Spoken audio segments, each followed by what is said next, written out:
Hello, my friends. How's it going, everybody? Ooh, we've got a single play sub for 28 months. How many children is that? Mama Cinco play.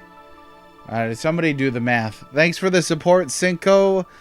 That's support for me to continue to berate you on live stream.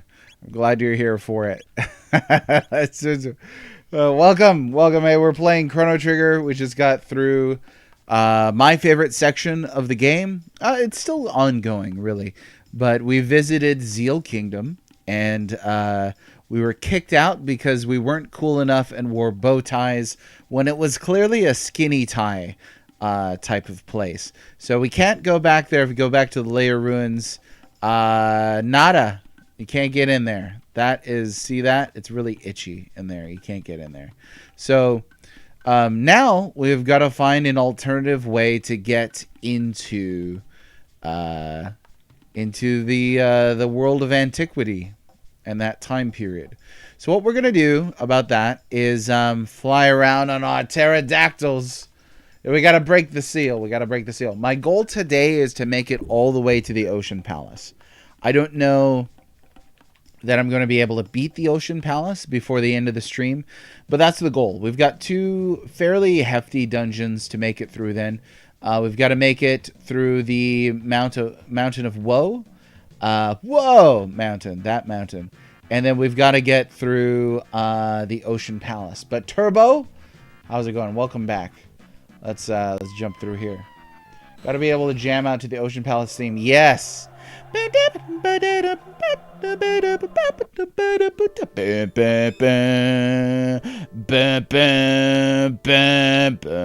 does she say? Ella go big on here. Okay, we take.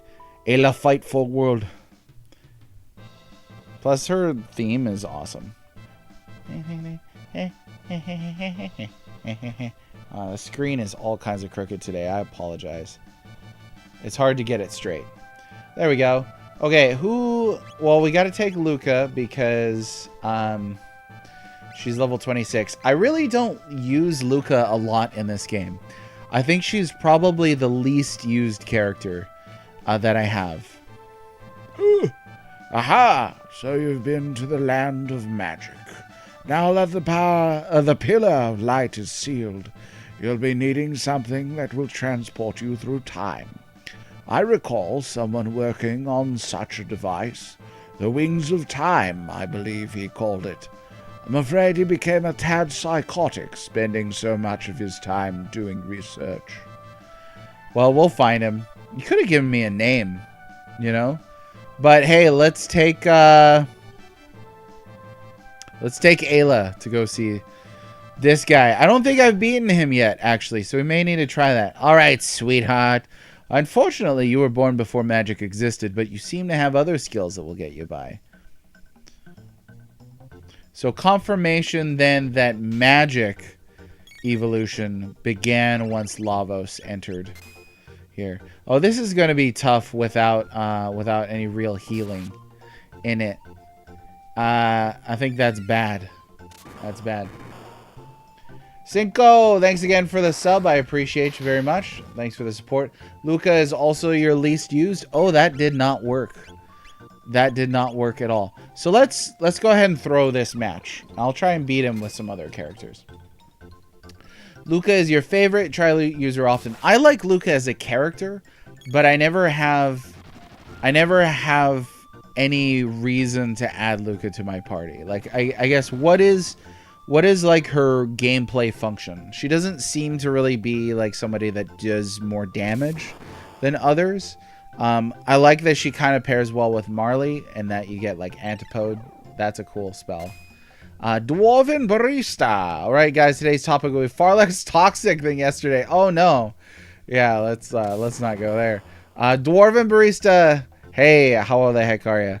Yesterday was an excellent time. Not toxic at all. It was wonderful. I enjoyed myself. You enjoyed yourself. The government listening in enjoyed themselves. It was perfect. Do find myself defaulting to Chrono, Ayla, Robo. I like that team. Chrono Frog, Luca is good. Chrono, Marley, Luca is also great because Antipo 1, 2, 3 are stupid. Great. Yeah, I think those are really good. Like, if I'm bringing in Marley, I think to bring Luca, but I can't envision bringing Luca otherwise. I don't know. Hey, what's up? We're talking about the CT musical. So what do you like about the CT musical? Because to me, it's came off as really kind of cringe. Some of the lyric choices were very strange. And again, I have to say, I appreciate the ambition and the scope, but I could not see myself watching it. It just, to me, it seemed like, what are you doing? It would have been cool if they'd kind of sung more like the lines from the story, from the game itself. But some of the lines that they chose to write for themselves were very tropey. Anyway, I like Luca as a character proceeds to voice her in the least flattering voice possible. Oh, you don't think you don't think that's a flattering voice? That's what nerds sound like. It is. It's. Hey, I don't know if... No, actually, I do know what you sound like. I know you don't sound like that. So, Smash! You did miss a heated discussion. We talked about narration, storytelling, POV characters, deuteragonists. I hope those of you confused by actual words managed to look them up last night. But if not, that's okay. Fire damage, she got the highest magic stat without tabs, I think. Okay, so she is supposed to be like a black mage type character. I don't know, like, if that practically comes across. Like, it doesn't feel like it does. But let's go ahead and rock the Casbah here. We'll go with these two. Red kept hitting you in the head with a hammer until I agree. Well, yes. Ayla does every damage to every enemy type, not tied to any. Yeah, see, I always think of the heavy hitters in this as including Ayla. I don't know if I ever thought of it for Luca, but that is an interesting point if it's accurate that she has the highest innate magic.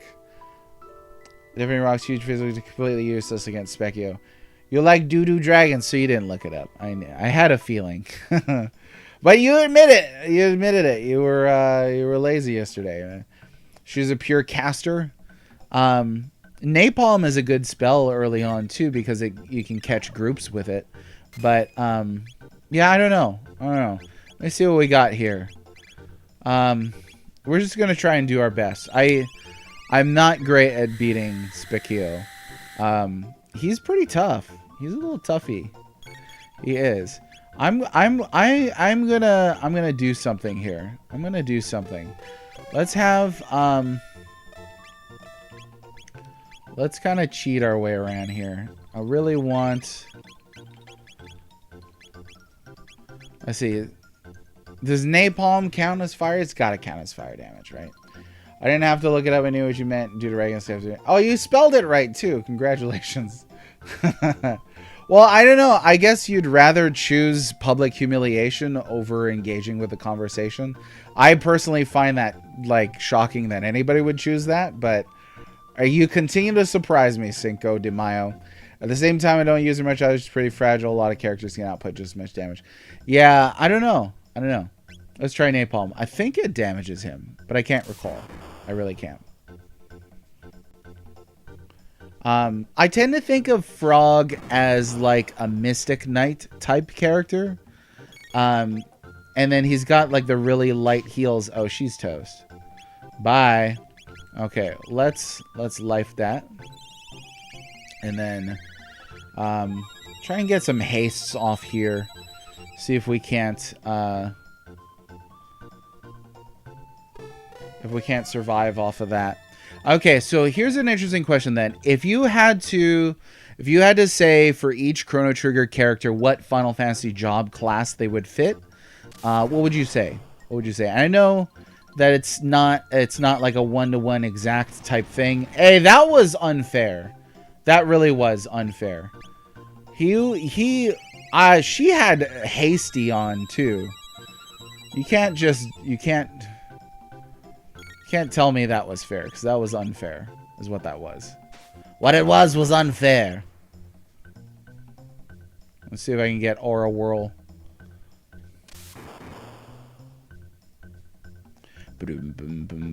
Oh, nope. Not gonna happen. Okay, you know what? You're gonna get it. That's what you're gonna get.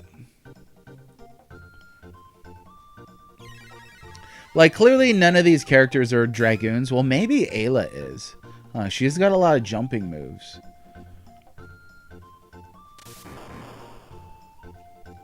Tank it, Chrono. Tank it. Okay, we get it. No! No! Okay, you can tank that. Yes.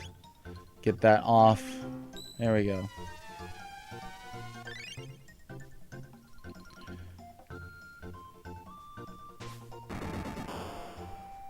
I haven't been paying attention, so hopefully that does do damage, looks like.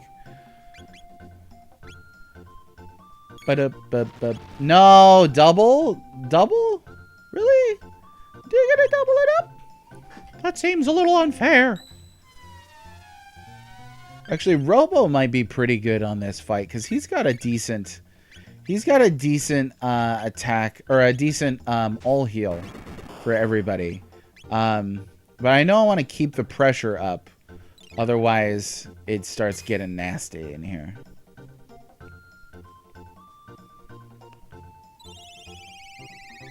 Chrono Samurai, Marley White Mage, Luca Black Mage, Frog Mystic Knight, or just Knight. I could deal with either of those. Robo Dark Knight, Machinist. Yeah. So Robo, we were talking about when we were entering Lava's Castle. No, Lava's Castle. Mega's Castle. That Robo is the only non-optional character who has multiple elemental attacks. I think it was 3. Fire, shadow, and a lightning attack. So whatever... Oh, maybe he's a red mage. Oh my gosh. And Robo happens to be my favorite character in this game, actually. So... Hang on. I might have just, like, floored myself there. Hey, we beat him! Take that! That was most embarrassing. Alright, we did it. We got the tab and the 5 ethers, which is not a great gift, but I'll take it. I'll take it, honestly. I'll take it. Let's see. What? I'm already, like, zoning out over here. Okay. Robo is red mage. Yeah, he also heals. That's true. Magus is a Magus. Yes. Ayla is Beastmaster or Berserker. One of those two. Like, I really... Oh, maybe Ayla is a monk, maybe. Because she's like a physical fighter and she does have 1 heal, right? Kiss. So maybe she's... but then she's got Charm, which is very Beastmaster-ish. So you've got something there, huh? Wonder if they fit more into Dragon Quest classes. I would be delighted to hear that, Smashy. Let me know. His job class is Automaton from FFT. Come on. I read that come on in the voice. Tab's always welcome. We got to get those stats. Yes, the double stars. Marley, Clear White Mage, Luca Black Mage.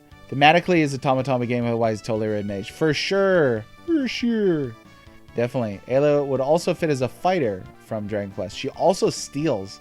Dang, that's true. There's a lot going on there. Ayla needs that. Yeah, she's got kind of that energy. What is, was it martial artist or is it just monk for Sabin? Alright, we did it. We did it with the OG3. So now if I leave and come back... No, that's not how it works. Okay, but I do want to switch out folks here. So, who do we want to take up Mount Woe? We're going to take Luca. Let's keep this pair for now. I think that's what we'll do. Okay, let me say one more time. And let's go get the Wings of Time, baby. I don't remember which one of these it's in. Protodome, here we go. Monk is what he is officially, although that wasn't really used in the original Woolsey translation. For sure, and I get we've got, you know, a localization translation to worry about here too. Frog might work as a paladin. I think so. Do paladins typically have like magic sword type abilities and such? Robo casts a spell, it's actually Marley standing slightly to the left. What? Whenever Robo casts a spell is... Whenever Robo casts a spell is... It's actually... I don't understand what you mean. I'm sorry. Oh, can't go that way.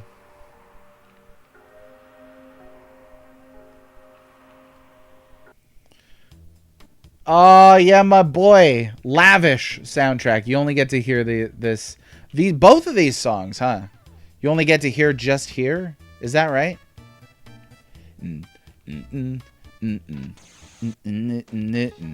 Okay, now the last time I actually flunked this really embarrassingly. So I'm gonna try to not do that again. But yeah. This minigame is super simple gameplay wise, but they didn't have to go that hard with the music and the the background and the mode 7 scrolling. It is like, it's lavish. It really is. It's luxurious. That's what Chrono Trigger is. This is the caviar of the and obviously you can't eat caviar every day. You can't. You know, you've got to do other stuff. There we go. I insist on using the original Woolsey translation for everything. Kind of a running gag on social media. Meteor Strike and Phoenix Down can bite me. I like you, Cinco. I do. As a Woolsey fan, I'll get behind that as well. Paladin with the heals. There you go. I'm saying Robo isn't casting spells actually Marley, but she's slightly off screen. Oh, even the shadow lasers? Seems a bit suspect, that claim. The water magic doesn't really fit anything, I guess so. That's why I said like Mystic Knight though, because you still have kind of like the knight stuff, but then there's also a lot of other stuff there too. So this is usually why I do this sewer access sequence at this point, because I gotta run through here again. But we came through here earlier, and I beat it earlier, which is usually what I don't do. But it was fun. It was interesting to do that way and try something a bit different. When I came through here, I totally fell for that save point right there. Totally fell for it. And of course, if you don't remember, if you make a noise, then the monsters come out and do terrible monster things. Shadow lasers. CT is weird because several characters have skills outside of the typical archetype. Absolutely. That's what makes it an interesting question, because they don't super neatly fit. For one, like, they pretty much all have elemental powers except for Ayla. And then she doesn't have any innate elemental tech, right? Is that right? This always bummed me out that Balthazar is already toast. The professor's programming was, in a sense, his own eulogy. Soon I, too, will be able to sleep forever. But first, there is one thing I must do. Program error. My memory banks have failed. No, no.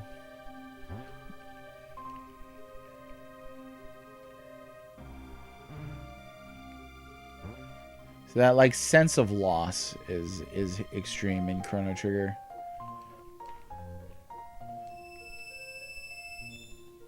The pendant shimmers. Now I don't know if you've heard this before, but they've talked about how some of the inspiration for the design of Chrono Trigger came from the movie Alien, and how Alien approaches lighting. I think that's a really fascinating thing to think about when you think about areas like this in the future. Ayla has punch element? I could get behind that. I basically never do it early. How hard is a crawly fight first time through? It's not hard at all. It's not like a one hit and he's toast, but yeah, it's not hard. I was curious about that as well. Ayla solo run. Dang. Think of her as this game's version of Alina. Everyone having magic is neat, and that it's all different, at least in element. Yes. You have like 6 or 7 where everyone can learn magic, but they all just ended up the same. Yeah. I like that Final Fantasy keeps kind of playing around with character customization, but there's like a weird extreme swing where it's like characters stop having anything individual about them at a certain point. To those who open the door, I am Balthazar, the Guru of Reason. I once lived in the kingdom of Zeal. A great disaster in Zeal somehow threw me into this era. To my surprise, Lavos exists here, and, I suspect, in other periods as well. Aeons ago, Lavos descended from the heavens. Burrowing deep into the world's core, he began to consume our planet's energy and grow stronger.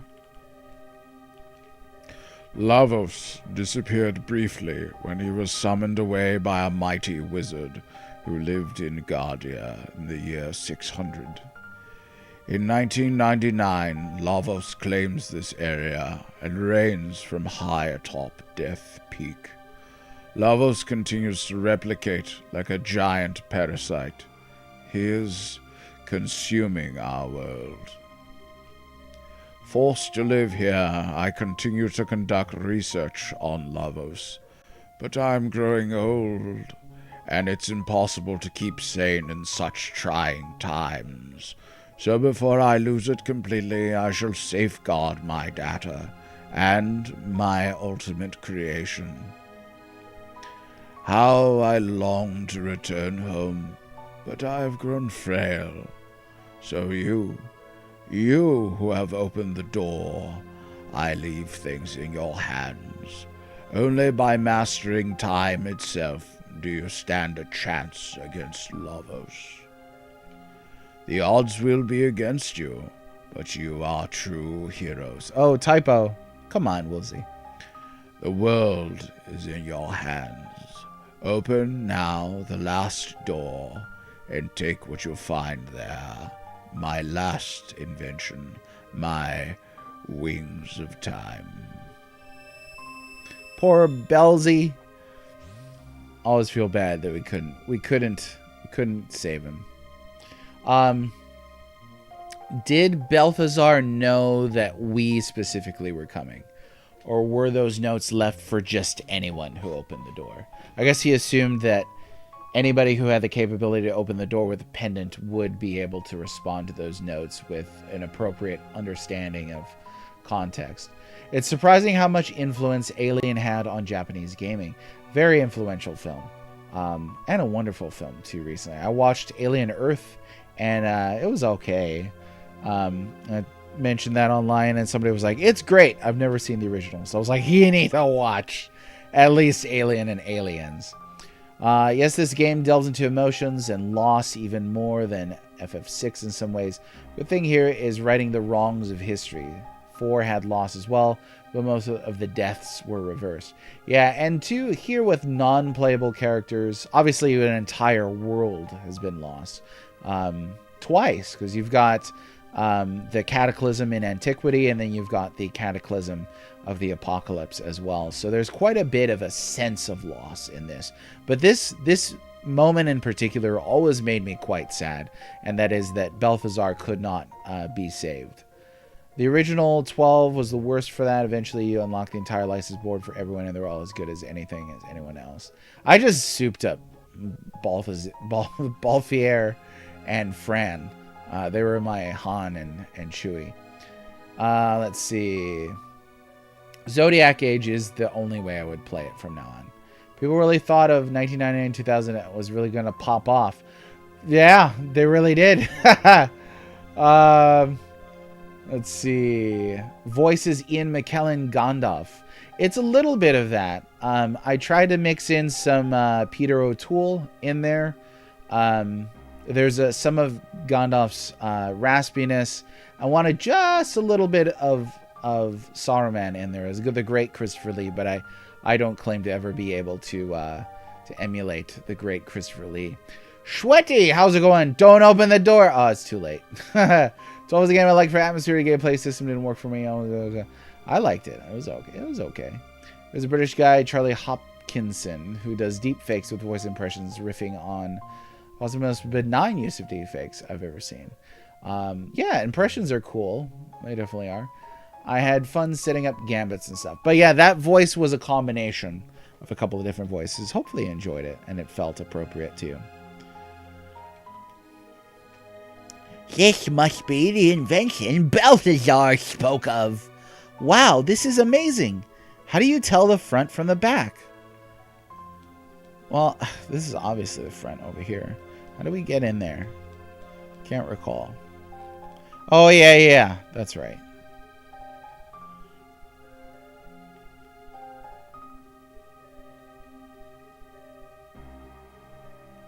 And then this is the last new. Huh. This is it. Scared you, didn't I? It's me, Balthazar. I copied my memory into this thing. What do you think? Anyway, there's something I need to explain. Namely, how to transcend time. Press the Y button for the time gauge. Then use the L and R buttons to select an era. Oh yeah, before you go, why don't you... Name my time machine. I always call it the Epoch. I will accept any names for the next 2 minutes. I'll have an open 2 minutes here. If you'd like me to rename the Epoch, I'd be happy to. We'll see what you have to say here, chatskis. Let's see. I had fun setting up gambits. Yeah, I like gambits as a system. I really do. I did not like any of the quickenings or the summoning mechanics in 12. I like the kind of chaining idea, but it really wears after a while. But I do like gambits. Messing with gambits was a really... Tupac?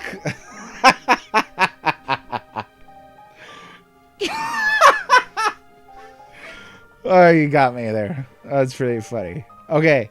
Forgot how often the high-level hunts would be failing. But of course, not a massive fan of MMORPG style combat, so it hurts or taste. For sure. It did feel like a single-player MMO. Absolutely. Anybody else think the Epoch looks like a fried egg? I do. I think it does. Xenoblade has it a little... Thank you! Okay, I was saying that Xenoblade feels like a single-player MMO, and people were like, what? Have you ever played an MMO? Yes, I have. Okay. Haste is also... That's a great suggestion. I like it. I've never understood the comparison of 12 combat to an MMO. Pretty much all MMO combat is cooldown-based rotations, while 12 is a turn-based system with a automation to simulate real-time. It absolutely feels like playing 14. I'll say that. It really does. Isn't there like a cooldown bar? Or is it like a build-up gauge for turns rather than cooling down? It's a gauge that fills up. And you just kind of stand there and you wait for them to hack. That feels definitely quite a bit like 14. I think Tupac might be the winner. Haystaga would be nice. That won't fit for sure. It might be that. The automation is partly what makes it feel less like ATB. But yeah, I'm certainly not the only one who thinks it feels like a single-player MMO. I think, too, that's in large part because of how big it is and the kinds of things that you do in that big world make it feel a lot more MMO-ish. Let's see. Like, it's not chore-heavy, is what I would say. But things like the way that you navigate the world, the tasks that you're required to do in it, the amount of grinding, certainly for some of the high level stuff, like those treasure chests with like it drops on 0.00009% of the time. It'll drop like a thing like that. Feels super MMO-ish. The spells are kind of on cooldown, maybe less cooldown, more they take time to cast. There's a weird queue. It's almost like a bridge between the single-player ATB and the multiplayer MMO. The weird queue system.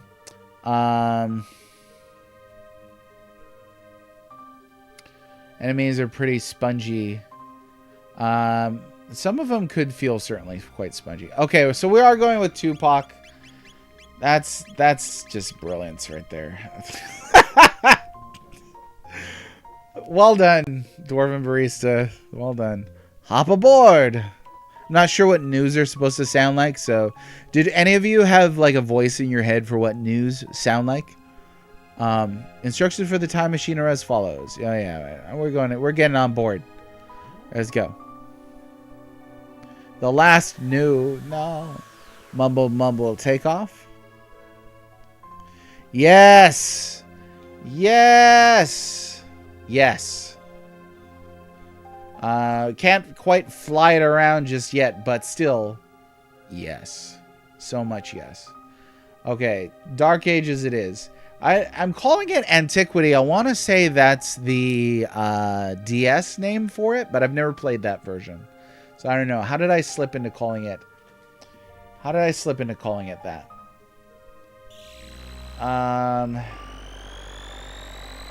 Hey, the random chess content. Yeah.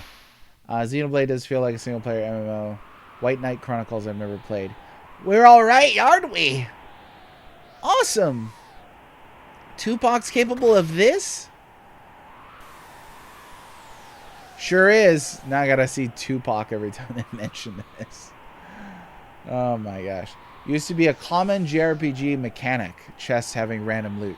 How common was that before 12? Like before, let's say pre-2000, to make a harder cutoff. Before pre-2000, what are some JRPGs that had the random loot in them? DQ1 had random loot? Was it like to that extreme where it was like, you know, like 0.003? In a way, 12's combat is ATB. You're always holding the A button unless you go select a different attack. It's the automation that really makes it feel different for sure.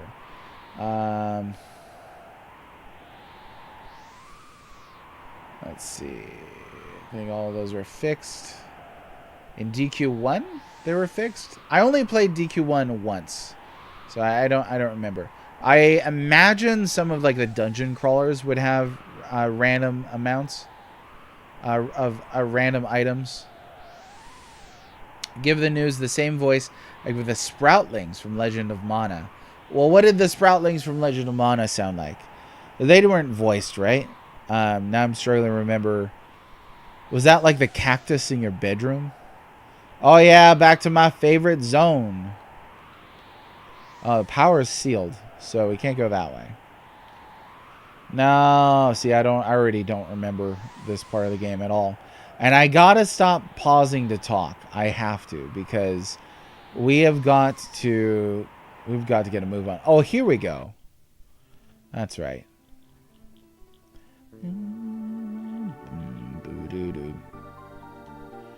This is Algeri, the village of the Earthbound Ones.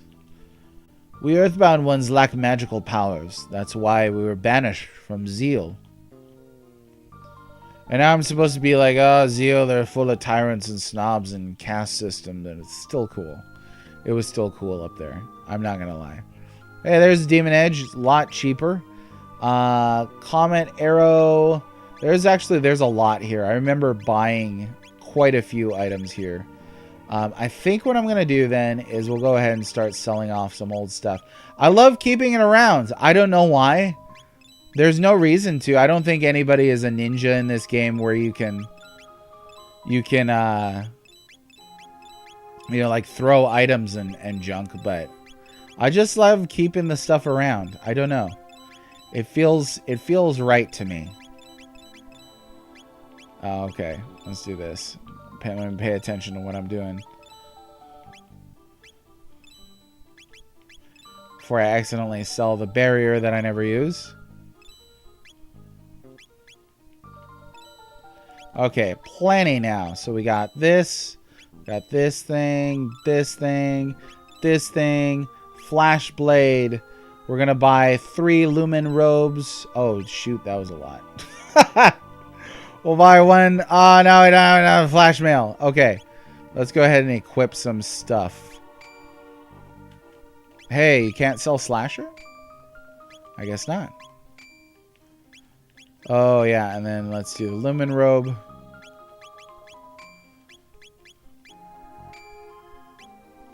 That feels wrong to de-equip the Masamune. That does feel wrong. Megaton arm, and then we'll sell off a few more things here. Dream gun, misrobe, dream bow, another misrobe, meso mail, that thing, Aeon blade. Thank goodness you can't sell the other stuff there. Okay, did I buy a flash mail? I think I did. Let me see. It should say owned. Oh, no. I guess not. Okay, so we'll do that. And then glow helms. We need 3. And that's it. Everybody's got it.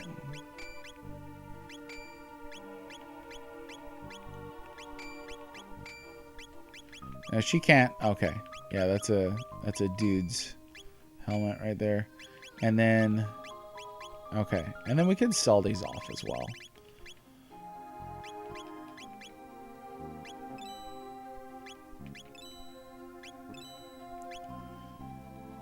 But I like the ruby vest is cool, but I'm gonna hang on to that one. We'll just hang on to that one just in case. Okay. Let me catch up on here. Lufia 2 Ancient Cave was random. Yeah, that was like a roguelite mini game for sure. Here's Pretender makes sense that we have some aspects taken from other JRPGs with randomly. Yeah, like inspired by dungeon crawlers, right? So did we establish that Dragon Quest 1 had random loot in treasure chests? Let's see. Waiting for the music to hit. Oh yeah, the music. If you need a wooden sword again. Oh no. Yeah. I should have kept some stuff. I usually always keep stuff. But I don't know. I felt fun today. Felt like playing on the edge. Oh yeah. I forgot about Ayla's charm. I should use that. Worst line root job. The weapon on deck of the airship in a chest appears. Oh my gosh. Yeah, that is dumb. I remember trying to get the best gun in the game. I think it's in the dungeons in Bujerba. And eventually I was like, I'm not having fun. I need to stop doing this. The PS2 and PS3 era, like 12 and 13, Final Fantasy 12 and 13, I usually credit as being like the reason why I stopped grinding for trophies. Never sell items if I have instant space because I sold an important side item in RPG as a kid. Yes. Yeah, that's how I feel too. But we did it this time. Oh yeah. The chests that you couldn't open in 12. I forgot about that. That's messed up. I remember one time I played and I just flat out did not open any chest at all because yeah. Anyway, anywho, we got to get up Mount Woe here. Oh yeah, we're gonna switch to Ayla. Yeah, gotta do it every time. The Guru of Life said that Sir Janice was stronger powers than even Miss Scala. Janice must be using her and the Queen to get to Lavos. The Queen put the Mammon machine in the Ocean Palace to absorb Lavos energy. Is that safe? She locked the Guru of Life up. I mean, Matt, what if all the Earthbound ones had like a southern accent? She locked the Guru of Life up on the Mountain of Woe for opposing her. The situation's hopeless. Shoot, let me tell you. That's what the Earthbound ones sound like from now on. Now, only the 3 Gurus and Miss Scala treat us as equals. My this purse is so big and heavy. I wonder when Miss Scala's gonna come and play with us.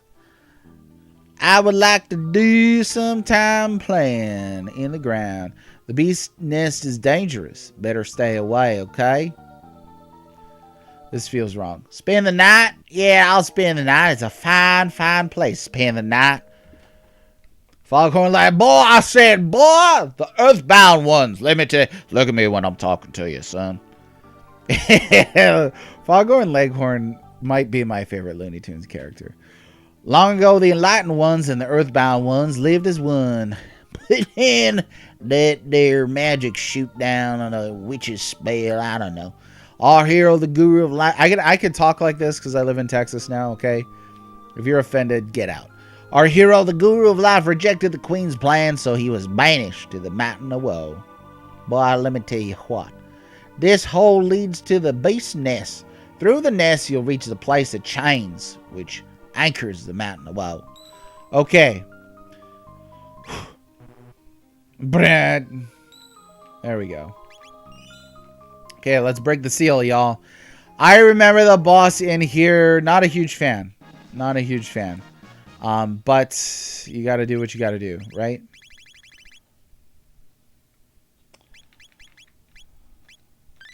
Okay, let me see. Mount. Whoa, whoa, wow, whoa. See, and this delineation right here, single play, best and favorite. Being able to make that, I think, is being able to make that distinction is the sign of intelligence. 12 is the best Final Fantasy just from its proximity to FFT alone. What? Wouldn't another Final Fantasy be closer to Tactics? I say you sound like a fried chicken in here, boy. My voice cracked there for a minute. Give one a Boomhauer accent? I actually don't know what that is. But what is this 12's proximity to Tactics, though? Didn't they come out like years apart? Aren't there other Final Fantasies that have closer proximity to Tactics? Oh, you didn't mean in terms of time. You meant in terms of Got it. Got it. Wouldn't that make Vagrant Story the best Final Fantasy? I don't know. Are we going there? Are all of the Ivalice Final Fantasies the best Final Fantasies? I don't know. Skepticism. Okay, here we go. Boom, baby, let's go. Yeah, these guys. I don't like these guys. There's like a blue one and a yellow one up ahead. The Beast. At least they're honest as to what they're called and should be called. Attack power up. What do we got to do to reduce attack power on this? I can't remember. Something got to happen. How about a fire sword?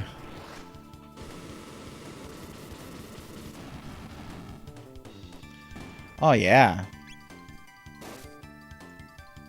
Fire sword. Fire sword's pretty cool. Well, good thing they still stink. Fire sword. That sounds good to me. It's also not a Final Fantasy. Well, yeah, so Vagrant Story came up. Would you also say that the other Final Fantasies that take place in Ivalice are the best Final Fantasy? See, now, this is why I'm unsure about Ivalice being any real connection at all. Because I've met fans that will adamantly say that Vagrant Story takes place not just in the same universe and geographical location as Tactics and 12, but they'll actually tell me that they can pinpoint where Leomond is and tell me where in the chronology of the world it takes place. So I know some of this is headcanon-y type stuff. It really is. Maybe there's like a multiverse of Ivalices. Ivalices? King of the Hill, Texas Fantasy. There it is. I did my part. Still in my copy. Nicely done. Don't get Red started on what is and isn't a Final Fantasy.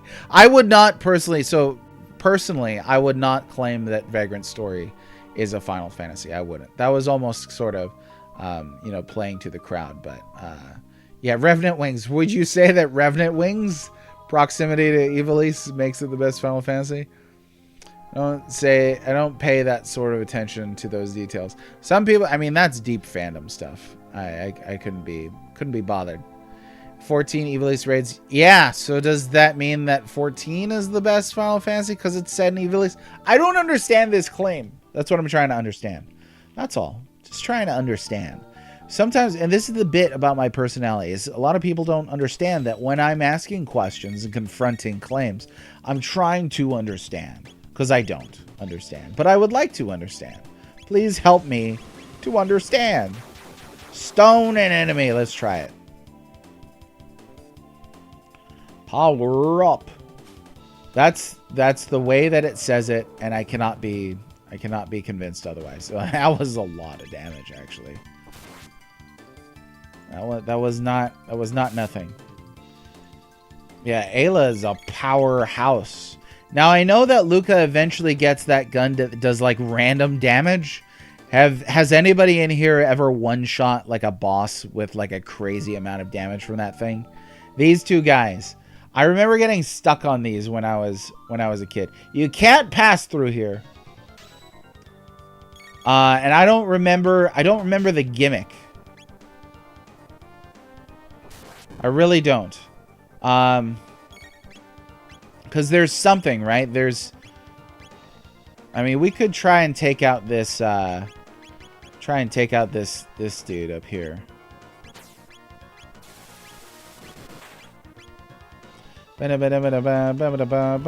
Oh, they X struck me. They X struck me.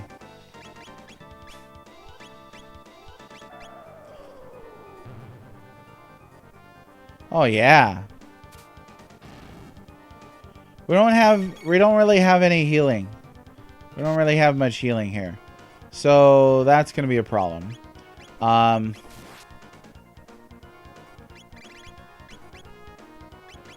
You know, take it for what it is. Let's see.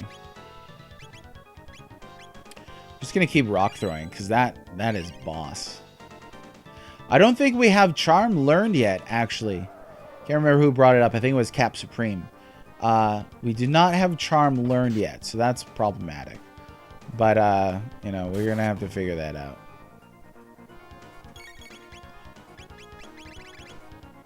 Falcon hit. Heck yeah.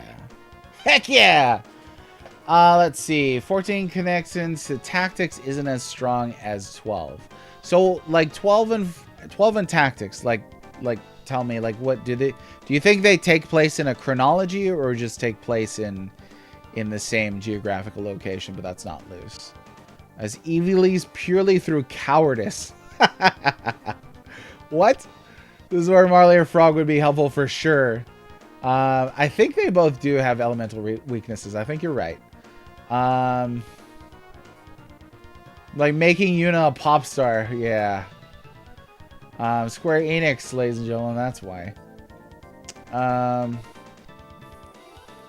Falcon hit. Galcon Jit is pretty cool, though. Okay, here we go. Falcon hit. I haven't used this yet. It's such a cool one.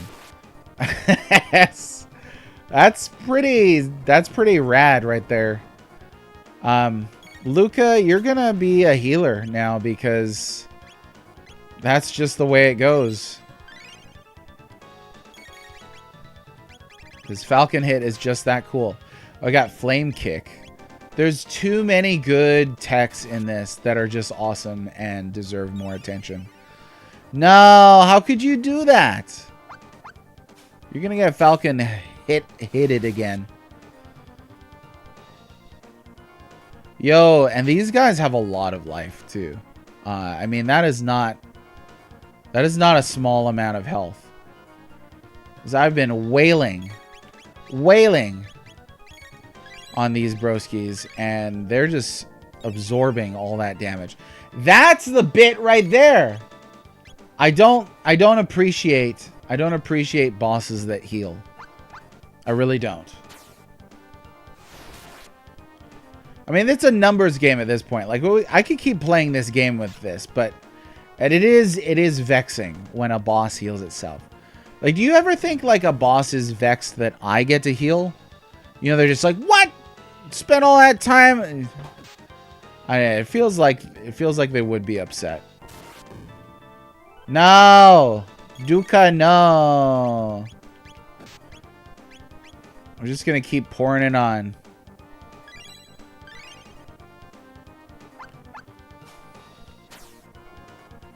Tactics takes place after an apocalyptic event in 12. Is this true? Actually, I don't know what like the current canon is. Or is this like head canon, fan canon territory? Let's see. Let me tell you a story about Dragon Warrior 2. Hank Hill voice. Well, that ain't right. Let me tell you what. I was at Whataburger the other day, and they had a Hank Hill thing. I was like, all right. Well, I'll tell you what, that Whataburger.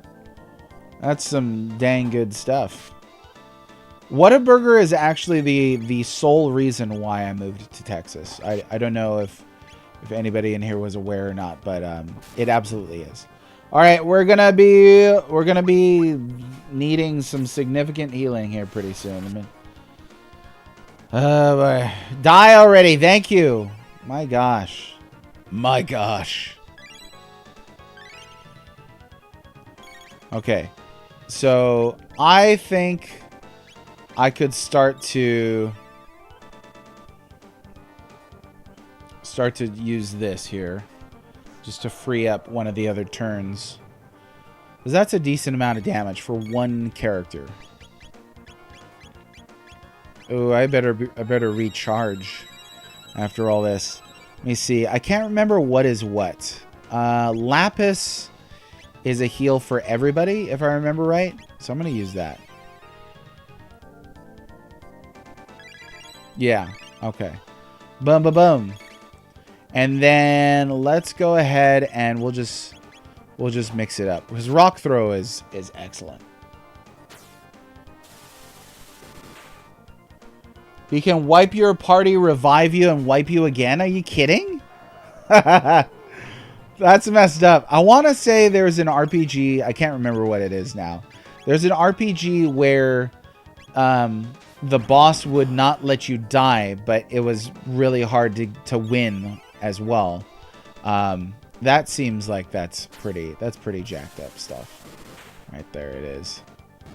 There we go. Attaboy. You know what? And you could just keep doing that all you want. You're going to get it now. Oh, no. How do you... How... or does he just die on his own? So I don't remember this. I don't remember this now. Giggling at stone one enemy. Yeah, exactly. So... is he going to run out of MP or... oh, his defense is going down. There's that. That's stoning an enemy right there. Yeah, okay. Alright, we can play this game. Ely's Cataclysm referred to as deep tactics lore, but any chronological connection to 12 is headcanon and guesswork. Okay, for sure. Got it. I know some people... here's the worst extreme that I've seen is some people have tried to say there's a chronological connection between every Final Fantasy. That's like telling me every Ghibli film is connected. Like I don't buy that. That's a little ridiculous. And I don't know. It seems like a lot of deep fandom will try to solve problems that nobody asked questions about. You know, like it's not a problem that the Ghibli films aren't connected. So like trying to make them, it's like, why? See what I mean? Luca got Protect. We did not get Charm yet. How far are we away from Charm getting? Because we may need to get... well, I want to get that. Oh, so we got a ways still to go. But let me go back and heal up because that was a bit on the rough side. On the rough side. Luca would have been really useful there as a healer. For sure. The Guru on Mount Woe.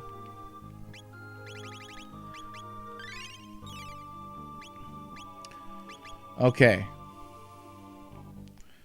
Luca got her... oh no, she did not get a level up. So I'm going to leave her in until she gets to 27. Then I'm going to kick her out. Just beat him up. People assume 12 came first because the Cataclysm explains why Mughals and Banga no longer exist in tactics, but that's a guess. Those are people who get all hyped about Shinra being an X2. Mount of Woe does have some rubles. They give huge TP. Oh yeah, that's right. The metal slime. Is there a trick to killing him? I can't recall.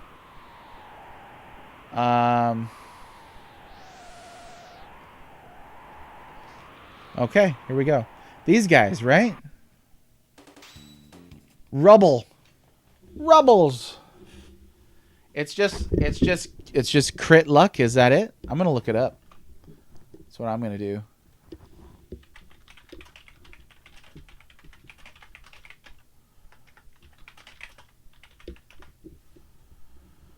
Is there a strategy for defeating Rubbles? Boosting speed and accuracy. Use Ayla with the acuity or hit ring. Acuity sounds like a late RPG thing. Like that's DS territory. Like hit sounds like what it should be. Berserker works good. Boost speed, accuracy, and spam attack. That's it. Okay. Oh, you thought the game froze. Oh, no, it's a pause screen. Whoa, dude. Okay. I might put Berserk on Ayla after this battle. Then, let's see. See if we can try it here. Well, there was one.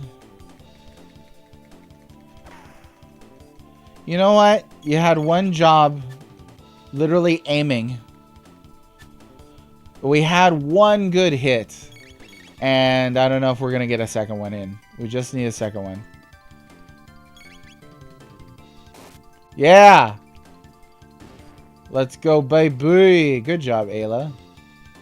100 tech points. Nice. So this is now a much better spot to grind techs than the other place. Okay, so let's use Berserker, hit and defense up. And then you are going to get auto attack, but no. Speed defense with Dark Eternal. Dark Eternal. I don't think I have anything that bumps up speed. Oh no, right there. Right there, right there, right there. Okay. Cool. Kill. Alright, let's do it. Oh, they don't come back. They're permanently gone, so you can't exit, go to another time, reset the game, nothing like that. They're gone permanently. So you cannot grind them, huh? Well, dang. Well, darn. It is very bright here, as you can tell. I'm going to turn this down a little bit. Hopefully those bands will go away. There we go.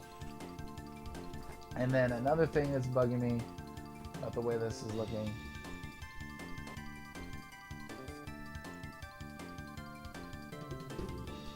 There we go. Smoothed it out a little bit. Notice the camera has difficulty capturing really bright things. That's when it tends to do the banding. Well, that's a darn shame now, isn't it? Oh, honey, that's a darn shame here.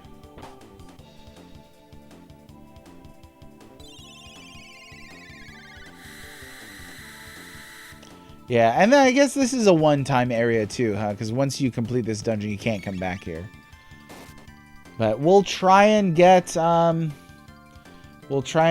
much as we can. We'll try and get as much as we can out of this. Oh, there's another one. See, I should have trusted the instincts, you know? You go up and that was it. But I thought I'd missed something else. Here we go. Let's see if we can't do it.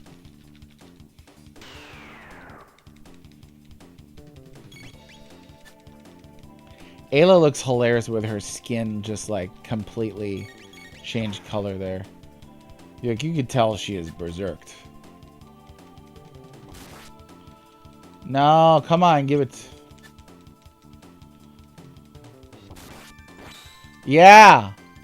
Hey, that's 2 for 2. If you have any accuracy boosting items, it would help. Definitely. Yeah, that was something that I just did after fighting that second one. Berserker gives additional hit power. These are my 2 highest accuracy. And then Ribbon gives +2 to strike, which is hit. So we're good there. Load helm, sure. Oh yeah, look at that. Speed. Okay, hang on. Is that worth that trade-off? It might be. Because that maxes his speed out right there. Let's try it. I'm going to try it and see what happens.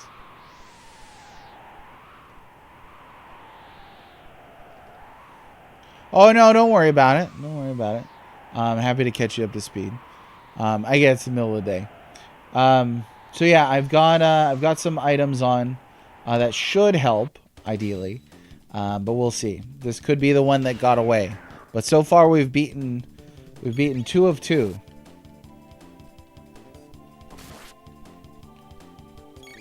Oh yeah, Chrono's getting quite a few hits in. That was great. All 3 attacks connected. Chrono's got confused. Ayla learns charm. There it is. Okay. Who else? She's about to learn fire 2 in 25 tech points. 25 tech points. Y'all.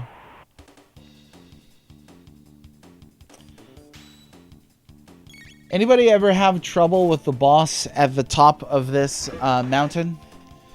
Giga Gaia, I think it is, right? I want to say in my first playthrough, that boss did give me some trouble.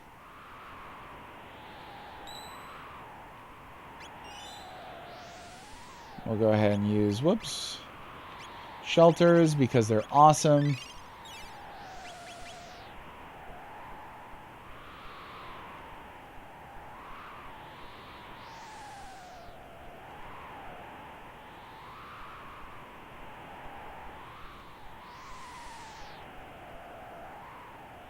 Feels like there should have been a fight. Right there it is. Oh yeah. Oh, you had trouble with it as well. Yeah, it's got like 2 hands, right? You've got to kill the hands before you kill the center part, right? I remember having too much trouble in the last run. No, yeah, I don't think like that's why I asked about first playthroughs, unless that was your first playthrough, which I doubt that it was. First playthroughs is going to be really the only way to gauge difficulty as accurately as possible, I think is what I wanted to say there. Luca learns fire 2. We got fire sword. Okay, let's swap now. You can go ahead and be frog for a little bit. There's another lapis to replace the one that I used. You never unsee on Chrono Trigger's box art. Marley wearing purple. Oh gosh, what is happening with the banding on the screen right now? I am sorry as heck. Let me see. I'm screwing this all up. Give me a second here.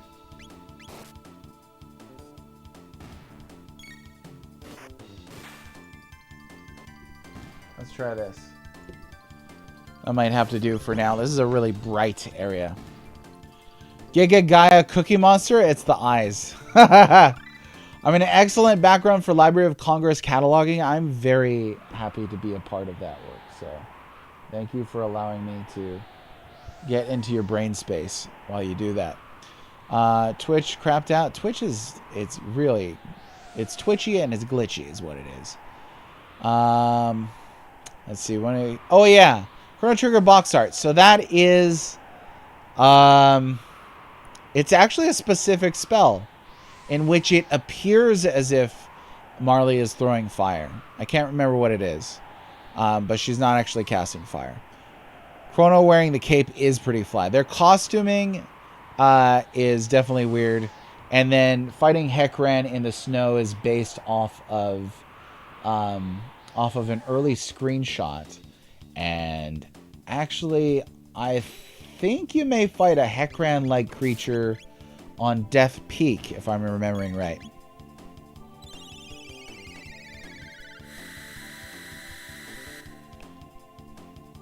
I might need to look that up right quick. I can't remember what the name of the tech is.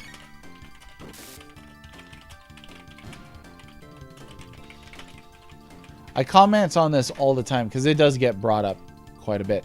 Arc Impulse.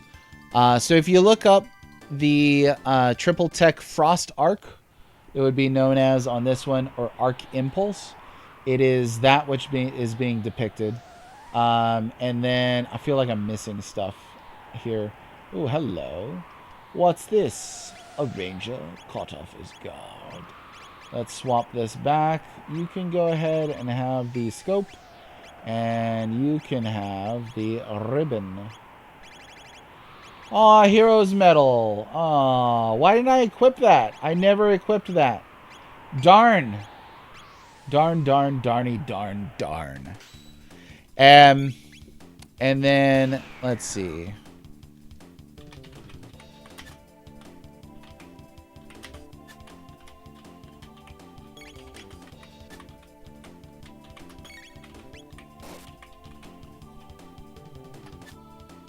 Come on, guys. Quit whiffing. Hit this fool.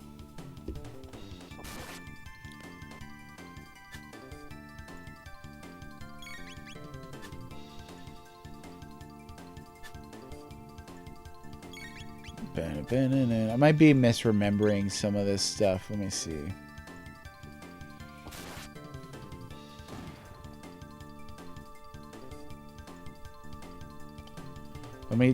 Oh, we did beat him. All right.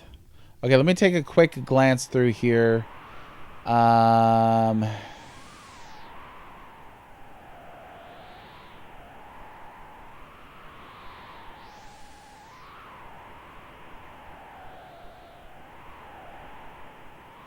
There are a lot of enemies in Chrono Trigger. There really are.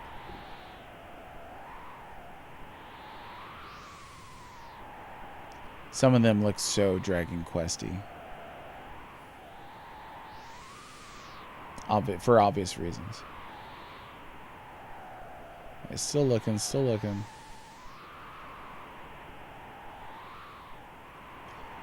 Oh, there it is. So that's what's not accurate. Okay, so Snow Beast is based on an early screenshot, but that's an enemy on the cover, but it's in a dimensional vortex in the DS. So that's what I was getting messed up. Yeah. And it's a very subtle palette swap too, because it is also blue. But Arc Impulse Frost Arc is the thing. I wish that they got those costumes at one point in this game, because yeah, Chrono with a cape, slick.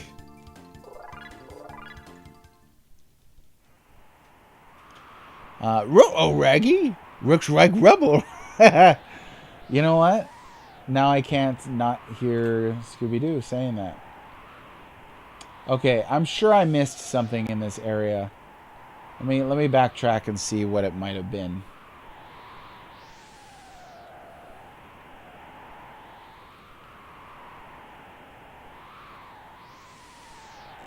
Nothing there. Not there. I feel like over here I didn't really look. Yeah, here we go. Chrono is just a red-headed Goku with a sword who uses lightning.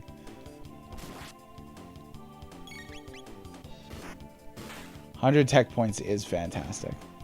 Chrono Trigger and Dragon Quest look the same. They're both from Square Enix. It must be their company style. I'm 15.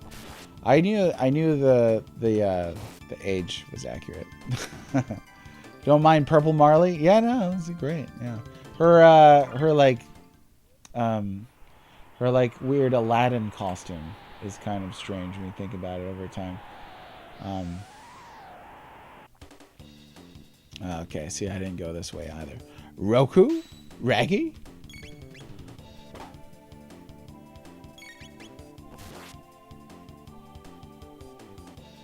Corporate mascot. Roku? What are we talking about? Oh, yeah. Frog, you look awesome. So, now, again, this is something that I never realized. Chrono is the only character in this whose attack sprite changes depending on the weapon he has equipped. Frog always looks like he's wielding that specific sword. Is that right? I was believing a lie for so much of my life. Here we go. Oh, I almost missed this.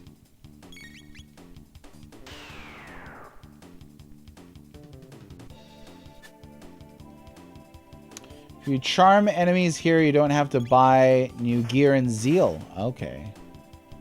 Well, that's pretty good. So let me take off the rage band.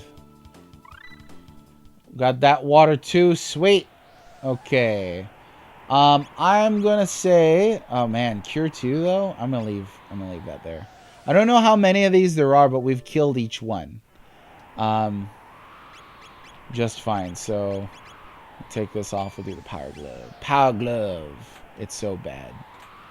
Shield and a load vest.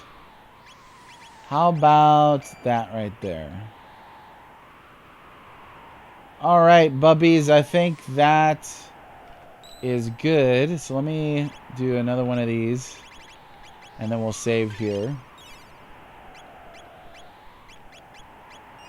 And again, the goal for this stream was to get all the way to the Ocean Palace. I hope we'll make it.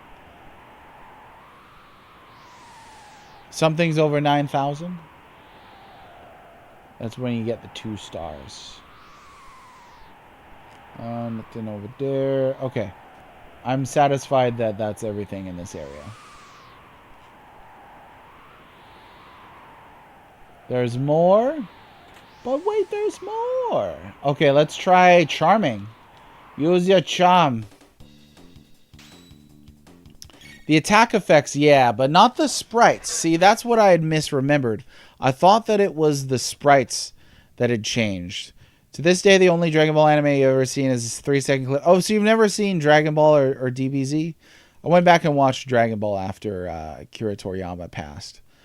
Worth it. I used to get the manga when they were first localizing it. Had to use a permanent marker to blot out certain things so my mom wouldn't catch the comic.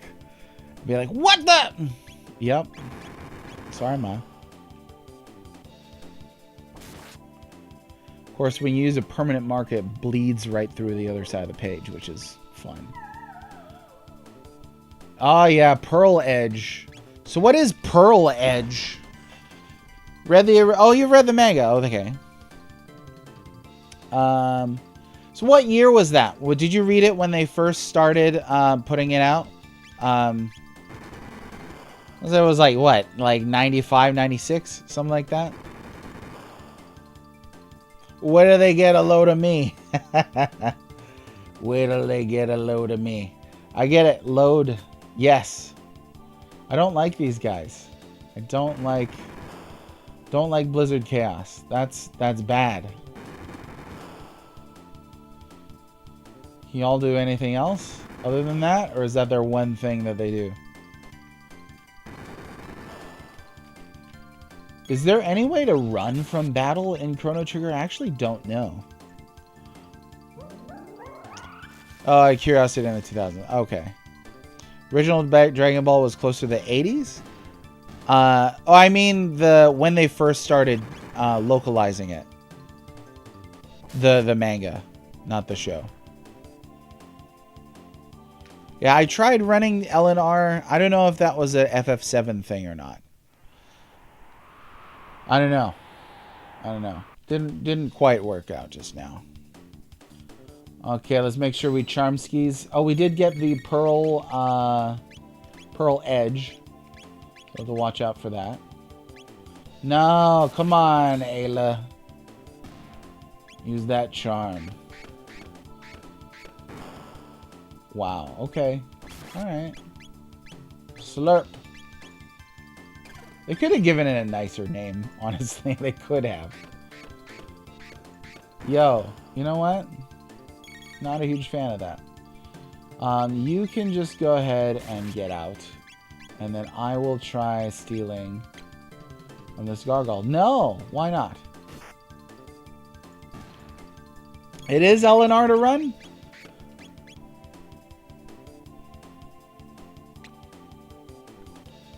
I was trying it just now. Did I get anything? Because I wasn't paying attention. I don't think I did. There it goes. Big hand. Let's give him a big hand. Oh, yeah, that makes sense, huh? You're like, hey, guys, let's run. And they're like, doo. Look at the pretty lights. All right, so, yeah, so here's the deal. Oh, he has heal. See, I forgot about that. One more. There we go. Attaboy. Okay, so we got Pearl Edge. No, that's not going to work for us. Let me keep the Demon Edge back on. Pearl Edge. There we go. 1.5 hit for magic enemies. And then we got the Big Hand. There we go. Thanks for the tip on charm. I appreciate that. I forget to use charm on the regular. I think I do quite frequently. Dare I use it on this? Oh, it has to be. Square Enix and their anti-religious movements here with Pearl being holy.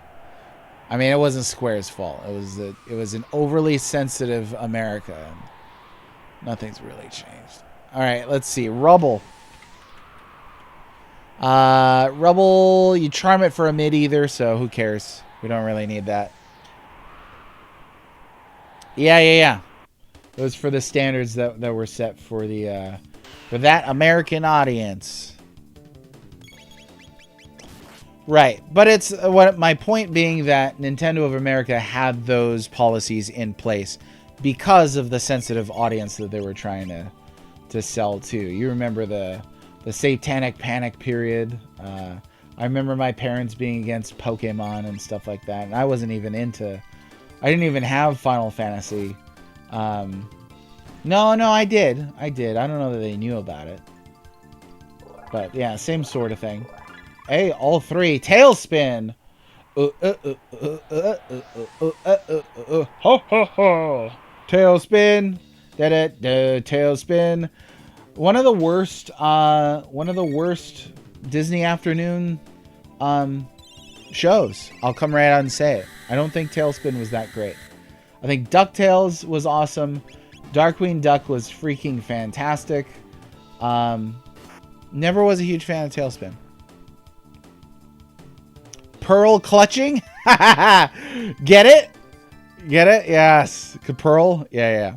I understand why they had sense. Just wish they were so strict. You wish they weren't so strict, right? Yeah, okay, got it. I see it now. For sure. Yeah, they were trying to sell products to a sensitive audience. And they were successful, you know. I guess there's... On the other hand, you could say if they didn't have those standards in place and they tried to sell those things but nobody bought them, there would be a lot fewer of these games in our region, maybe in existence. So, Custer's Revenge, yeah, absolutely. And so that's something you could bring up because people will often be against, some of the content moderation, but there's clearly examples in which, like, you would not want that to fall into a kid's hands. I've heard people be like, screw ESRB ratings. And like, maybe on the one hand, but on the other hand, like, would you want stuff like that getting into kids' hands without really much ability to tell what the content of the game is? So, I don't know. Rescue Rangers is quite good. You didn't like Bonkers? Bonkers was okay. It felt like one of those that's trying to cash in on nostalgia. Okay, because it had all those references to other Disney things. But it's a cute concept, though. It really is. I would like... Let's go with this. No, that absolutely is a wide range between Custer's Revenge and calling a spell holy. All of that obviously is part of content moderation, but obviously there's light touches and there's heavy touches. I get your point. Some of those folks do want stuff like that in kids' hands. Like, yeah, there's absolutely fringe psychos out there. But giving power to the fringe psychos where it would be where it's bad. I usually like prevent, stop, and slow. Sure. Why not? Sarah Topper. There we go. But all that point being that there at least needed to be some content moderation. There needed to be some rating system. Whether you want to argue that the rating system as it is currently, I don't know if this is your opinion or not, whether the rating system currently is too heavy-handed or not, it needed to be done somehow. And I think it's a much better alternative than the government implementing a rating system. I think that would have been pretty bad. Yeah, Sarah Topper is a great pun. It is. What was that called in Japan? Do we know? Yeah, let me see if I can adjust back here, since this is a darker screen now. Yeah. Okay, that looks great. Right there. Something like that. That's still right. Okay. Let's see. I was a sheltered kid, not allowed to play T for teen games until I was saying thankful for that. Yeah, there was quite a bit of stuff that could get in there. Do you think there's nuance in censorship? I won't argue that it's always wrong to censor for different markets, but yeah, sometimes it's way too overboard. For sure. Now, would you equate content moderation to censorship, though? Because I think we're talking sometimes about content moderation, and then sometimes we're talking about censorship. If we're talking about ratings, then I think we're talking about moderation, right? But censorship would be changing changing the content. Like, I don't think that Toys R Us pulling Night Trap is censorship. I think it's a retailer deciding not to sell something. Current system is fine, but not good enough for a lot of pearl clutchers who want a nanny state, but only if they agree with the nannies. Yeah, that's it. I mean, guaranteed, there's people angry out there. But I would say the current system is fine, as is. It easily communicates. The Guru of Life's trapped in here. Chrono, look! Oh, yeah. You know it's going to be bad when you're in a 16-bit. Oh, what a cool sprite, though. Freaking look at this. Okay, so if I hit this with Falcon Hit, just for the sake of argument, what's going to happen?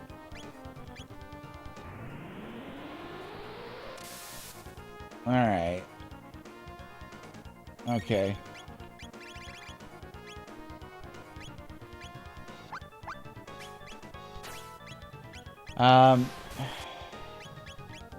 That's a lot of damage. Holy smokes.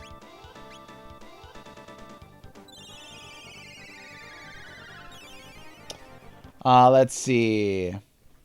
Censorship is by definition when the government does it. Private companies can absolutely choose what they sell. Absolutely. So would you consider then the ethics department of Square Enix censoring a game when it brings it to a new audience and changes something in the game? Would you consider that censorship?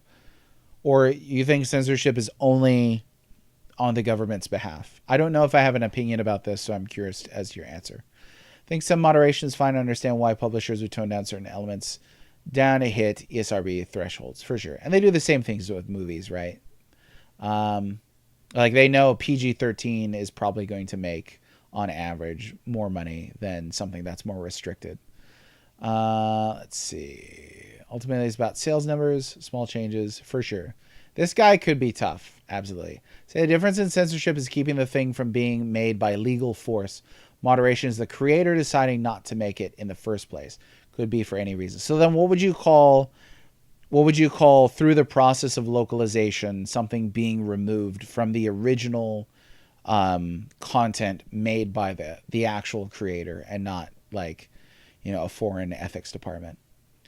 They're making localization decisions.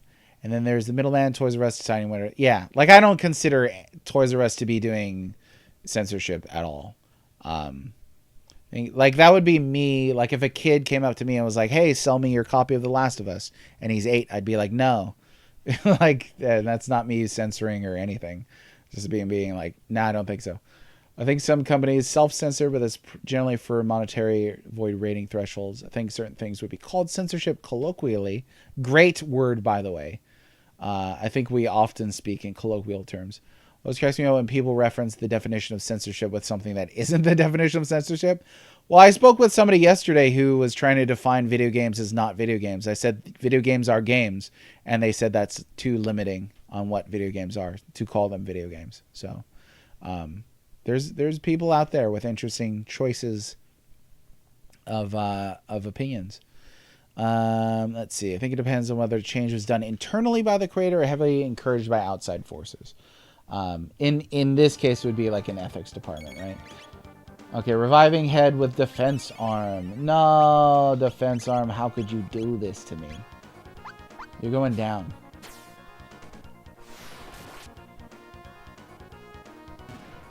Oh, yes. Falcon hit, man. Da-da-da-da, da-da-da-da, man, But I really want to engage in this conversation because I love deep topics like this. But I obviously I gotta beat this game. Okay, I'm going to tailspin. Oh, can we charm this guy? Because I don't know anything about charm. I really don't. Let's see. I'm gonna trigger bosses.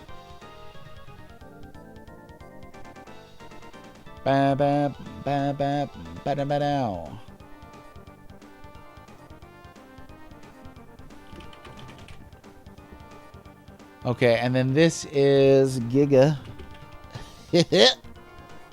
And we are gonna charm here. Let's see, right here. We get a speed capsule, I guess, a speed tab. That's not that great. Wait, see, thanks for the Blue Mage Redemption. I appreciate it. Okay, let's see. Making him, and then halfway through development, I cut the scene. I didn't censor it. I made a design choice to remove the content. Localization is the same. So you're equating localization with development, though, right? Because you said halfway through development. That's different than just taking a finished product, sending it overseas to like a boardroom that's going to make an ethics decision. I don't know that I would count localization as the same thing as development. And then Dan here has got a rebuttal. Censorship is not by definition done by a government entity. What up, everybody? I think dogs should vote. Dwarven Barista, the two zingers. You got me twice this stream. Like it is peak. It is peak.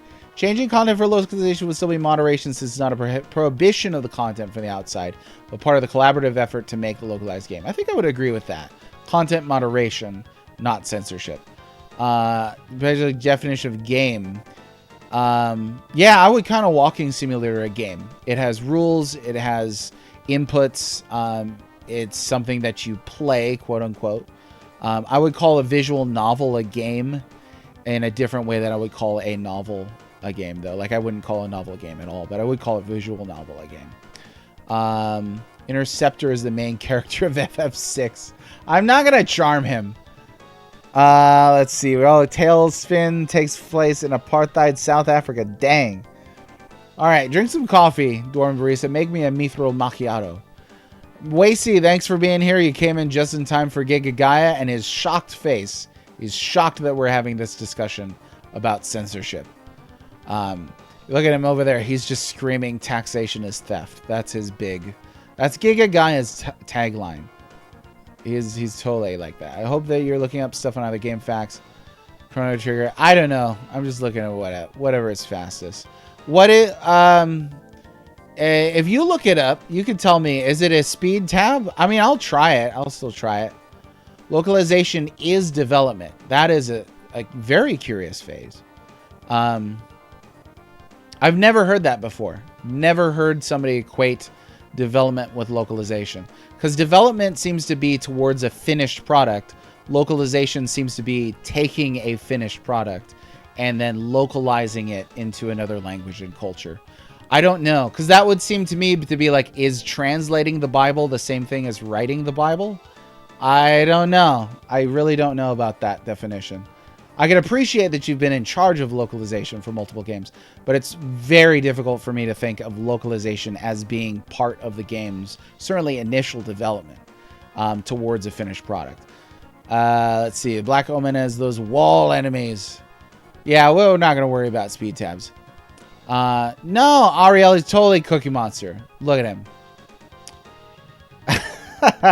Ariel has got a deep factoid for everything. Early proto versions of Cookie Monster in 1960s. Frazzle, Dance Your Cares Away, Worry for Another Day. Is a choose your own adventure book a game? There's an interesting question. I would need to think about that for sure. As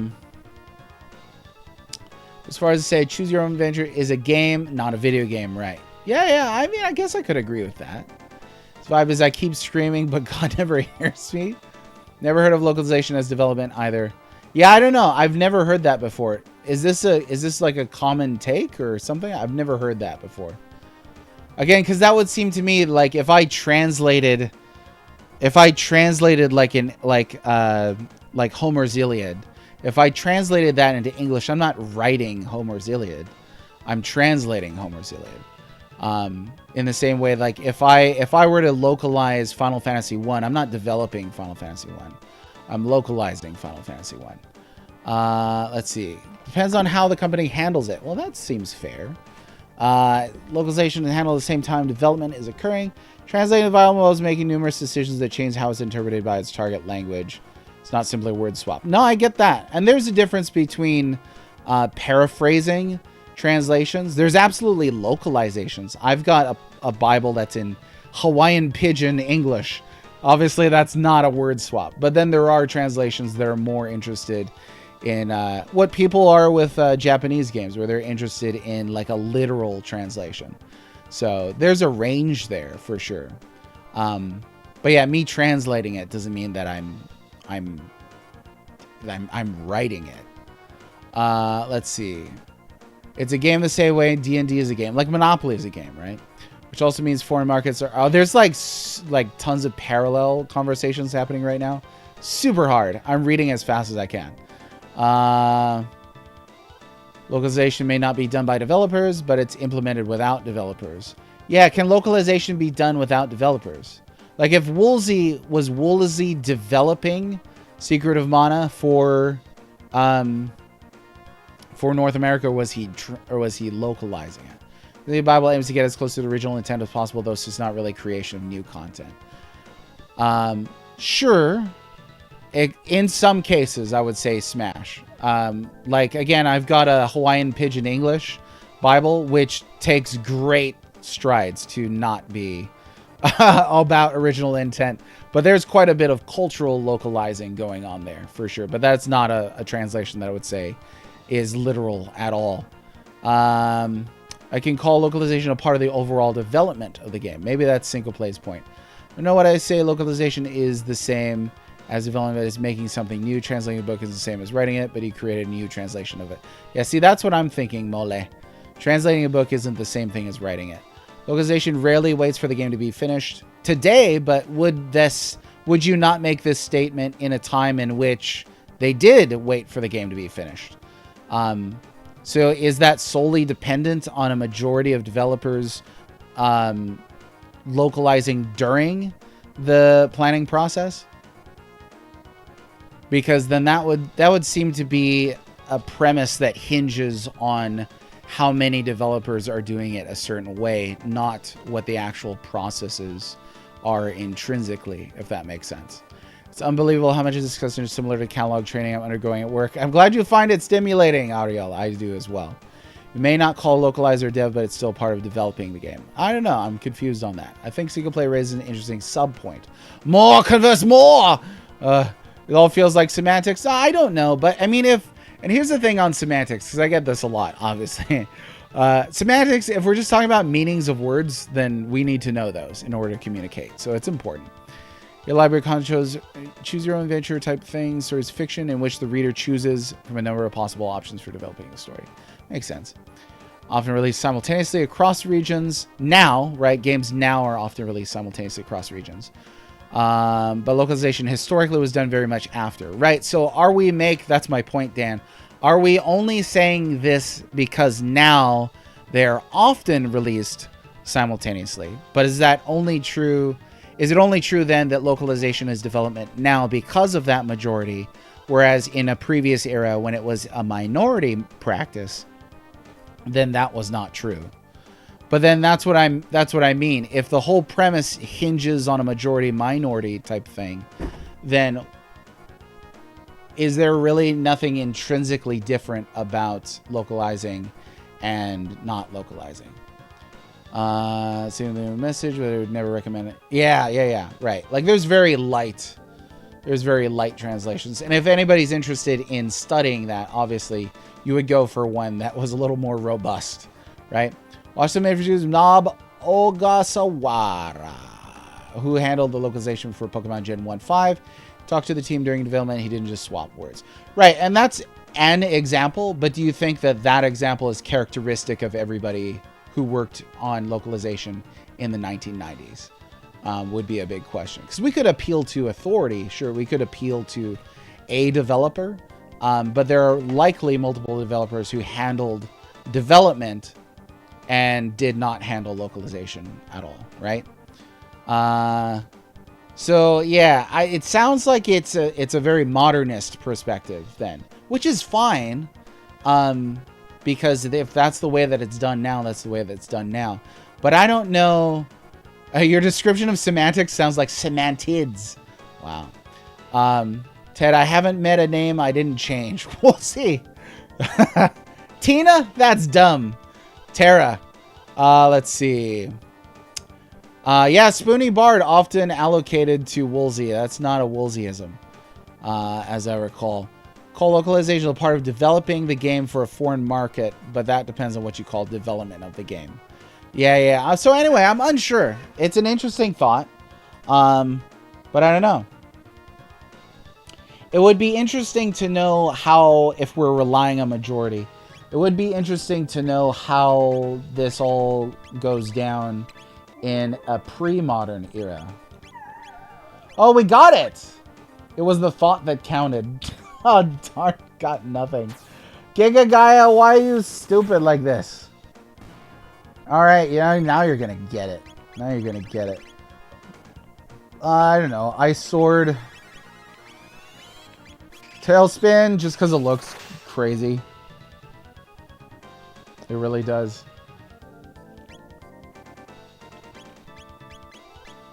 Oh, it can't tailspin. Can you rock throw his head? I don't know. No, yeah. Okay. It's because the boss is the background. Okay. Let's see. What else can we do? Let's see what Falcon Hit does to this guy's head. Teddy Boy. Teddy Boy was right about a lot of things. He really was. Aussie Slash and Flea, much better name than mayo. What's it? Mayonnaise, vinegar, and soy sauce. Aussie Slash and Flea is so much better than that name. I 100% believe that. No, again? How could you?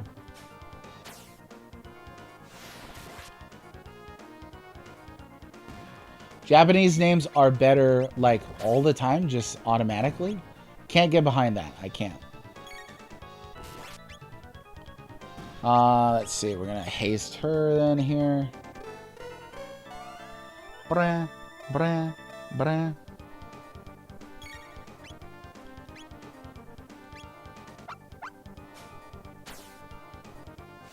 Wow. I hope y'all, every day, I want to see y'all bring these really great, heavy discussions and interesting opinions to the floor, so we can discuss them like chaps, like intellectuals, like friendos. It's a good feeling to know, and nobody in here is losing their crap. It's great. Nobody's butthurt about it. Well, I don't know. You might be butthurt. In which case, stop being butthurt. It's that simple. Indubitably. It's ineffably awesome, is what it is. No! That's right. They get easier to take down.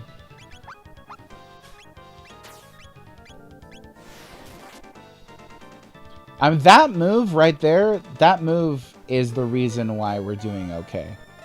Falcon Hit is... Oh, it's fantastic, is what it is. No! What a cool looking boss, though. Look at him. He's like a bat knight. I mean, what is he even supposed to be? What is this? Is this like a machine built by Zeal? I don't know if I know anything lore-wise about Giga Gaia. Is it like a spirit of the earth? I need this info. Oh, your butt hurts. Why? Can't help you with that. Sorry, not a doctor. You'll manage somehow. Duff McWhalen is a better name than Tidal Makoin. No, Tidal Whale is a better name. But Duff McWhalen is obviously stupid and terrible. Let's see. I don't know. Japanese names are better. I mean, Woolsey did Breath of Fire. He changed Builder to Ox. What did one want? Yeah, Builder is a dumb name. I'll take Ox over that. Say them with a Japanese accent? I don't think so. Not on stream. Yeah, Erdrick is better. Link is better than Charlemagne. Did you know that that was Link's original name in The Legend of Zelda? It's true. It's true. I asked my friends in the industry. Terra and my uncle at Nintendo. Yeah, Terra is a better name than Tina. Come on. You know what gets me is when you know what gets me is no, I know it's not racist, but I don't want to be accused of it. There's a difference there. You know, what was I gonna say? Oh yeah, you know what gets me is when you're talking to English-speaking fans from this area, and they'll be insistent upon using the Japanese names, but it's still like an anglicized version of the Japanese name, so they don't go all the way in their bizarre insistence upon sounding and being Japanese. They're just like, nah, we'll go halvesies on that one. I don't get that. Oh, you're dead. Anybody know what Giga Guy is? I don't know what it is. Rainy Turtloid. It does sound dumb. Sounds like something you need to go to CVS for. Worked with directly for John Nintendo. Exactly. Think it's a defensive robot built to protect the prison on Mount Well. I think that sounds about right. Give you the mic, you'll say? I don't think so. Charlemagne. No, Charlemagne. Nah, just kidding. Yeah, like nobody goes Eresu. People are like Eris, right?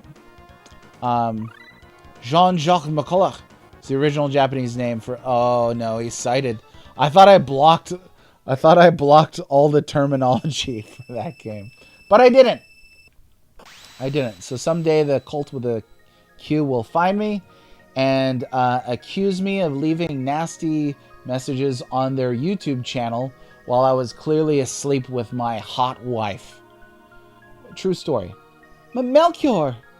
Indeed, I am Melchior. Have we met before? More importantly, can you tell me anything about the Ocean Palace?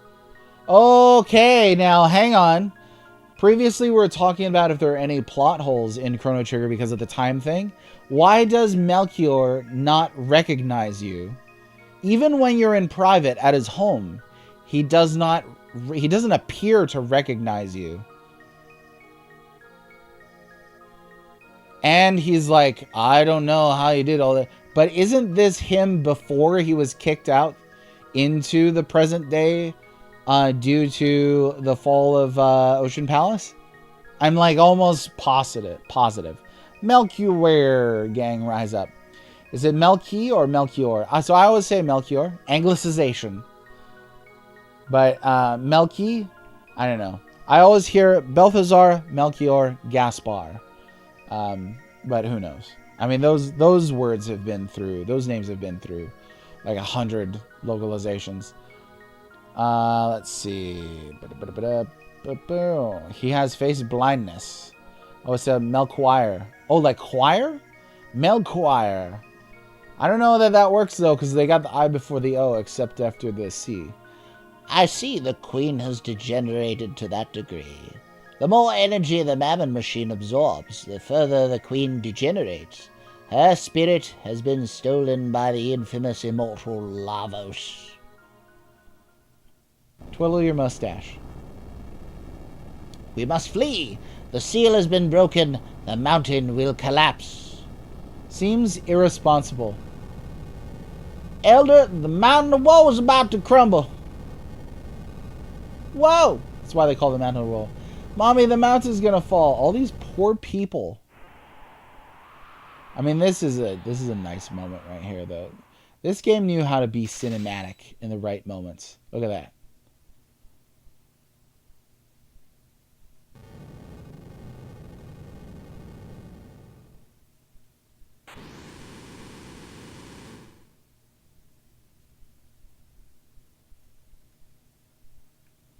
Very sure Key is how the wise man name is generally pronounced in English. Melchi?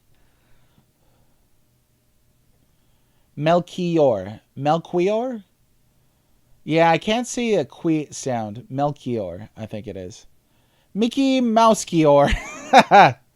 Ignorant teenager strikes again. You can't blame yourself. Lavos sleeps deep underground while consuming the energy of this planet. If the Mammon machine is brought closer to him, he may awaken. Do you guys remember Fern Gully? This voice kind of sounds like the chief fairy on Fern Gully, I think. We must hurry before it's too late. Elder, Scala is here. What? Scala's here? Oh, yeah, we get to hear its amazing theme again. Miss Scala, why have you come to such a miserable place? Stop degrading yourselves. We enlightened ones were once the same as you. The only difference is that we are under Lavos' control. What a filthy hovel. That kid's a jerk. Melchior, after the mountain of woe fell, I thought I would find you here. Is it safe for you to leave the palace? That no longer matters. The Ocean Palace is now operational. Then all is lost. But without me, the Mammon machine won't work. I have turned my back on that evil device. I've kept the Skyway open. Hurry. You must stop. My mother.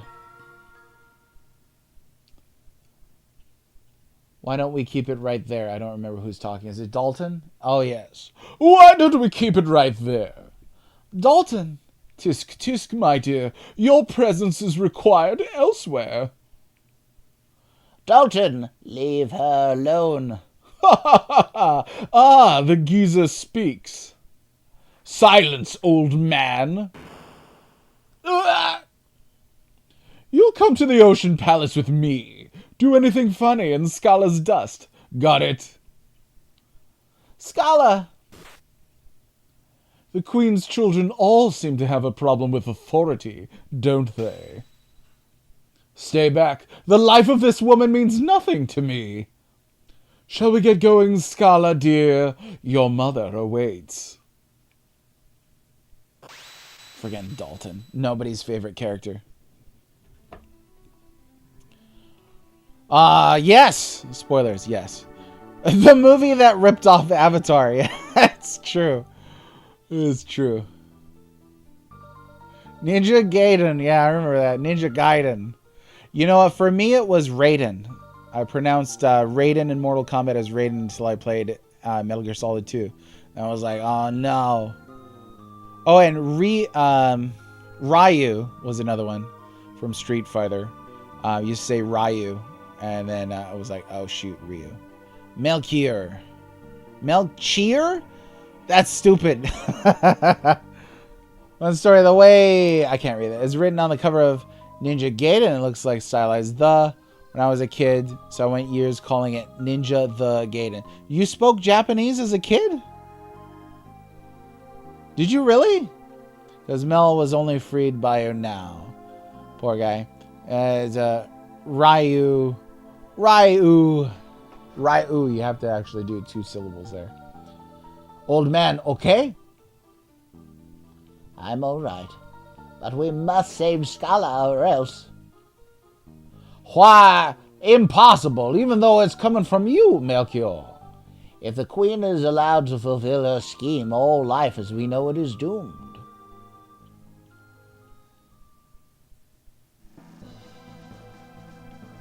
Oh, you know what that means. You're willing to challenge the Queen? You've done so much for us, and I don't even know your names. You'll find out soon enough. But then he'll apparently forget them. That is the plot hole. Why does Melchior not recognize us? What are you talking about? Chrono, we go now. Wait, take this with you. It's made from the same red stone as the Mammon machine. With it, you can destroy the machine. And someday it'll turn into the Masamune, maybe. I don't know. Got 1 ruby knife. All right. We can't actually like that's not an equipable weapon, right? No. Okay. I just had to be sure. Had to be sure. Let's see here. This is all good stuff. It's all good stuff. Zangief. So I always said Zangief. Zangief. I've never heard anybody say Zangief. I always said Zangief. And I saw the Street Fighter movie and I was like, yeah. Zangief. Okay, let me see. With the Y, no, that's why I interpreted those characters as the. What? Oh, so you thought...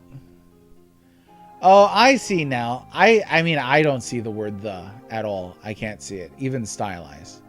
But that's interesting that you saw it that way. I got what you mean now. I beg your pardon. I bet he got some trim at some point, thus continuing the bloodline for Mali. Oh, okay. Melchior is old and forgets things. Plot hole solved. I guess. He remembered very important specific things like, you know, fixing the Masamune, but he didn't remember literally the people who were the only people who rose up to stop the queen and caused him to be flung into the future in the first place. Possible. I said, comrade. Clearly, Zangief is pronounced as big Russian guy with silly underpants. Da, comrade, da. I didn't know what Zangief really sounded like until Wreck-It Ralph. And I was like, oh, he sounds not that threatening, actually. Actually? Okay, what time is it? Oh, boy. Just gotta get to the Ocean Palace. That was the big thing. No way I'm gonna beat the Ocean Palace today, but we need to get there. Yeah, change the channel. That is the only funny joke that's like that's the only funny line that's like intended to be funny in the Street Fighter movie, which is awful. Anybody saying that Mortal Kombat is a worse film than Street Fighter is like patently wrong, like clearly wrong. Like Street Fighter doesn't even know that it's a comedy. That's how bad it is. Like what was it with Stranger of Paradise, right? Final Fantasy. I was asking people, I was like, do you think that the developers knew they were making a comedy, or did they think that they were making something cool that wound up being hilariously cringe? I don't think they were making a comedy. I really don't. I do not at all. But they made one. But with Street Fighter, I kind of feel the same way. I don't know. Like, there's jokes in there. But I think they thought they were making an action movie. But there's some parts, yeah, with Jean-Claude Van Damme. I'm going to go to kick that son of a... Like, his like, can't buy anything in Street Fighter. It just can't be bought. Okay, well, we're just going straight for the kill. Well, I gotta get there. Oh, you know something's about to go down. No.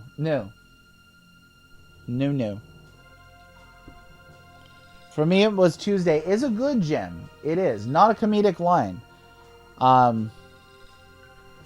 And even, like, I mean, let's be honest. There are even some times where they were not using Raul Julia to his best effect.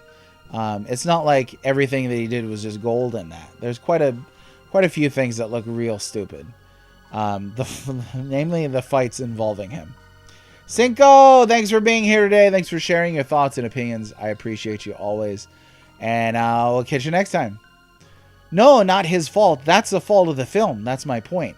Is you could take a great actor and make a crappy film. You absolutely can. There's bad stuff that they had him do because they were terrible at making a movie. Mortal Kombat, the OG movie, was not bad. Yeah. No, we don't talk about the second movie. Remember they had massive health issues. I mean, that's true. Especially explains the physicality. But I don't know.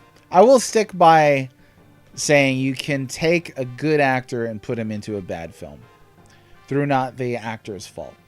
You go tell Twitter how you said Raul Julia ruined. Oh yeah, sure. If you want to start a witch hunt, that's the way to do it. Film was, I don't know that I could ever accept another actor on screen trying to be M. Bison. Pretty sure he had cancer, was about to die with the role for his kids. Yeah. No, there's that. Absolutely. Mortal Kombat 2 movie costume budget looks like it came from Salvation Army thrift shop.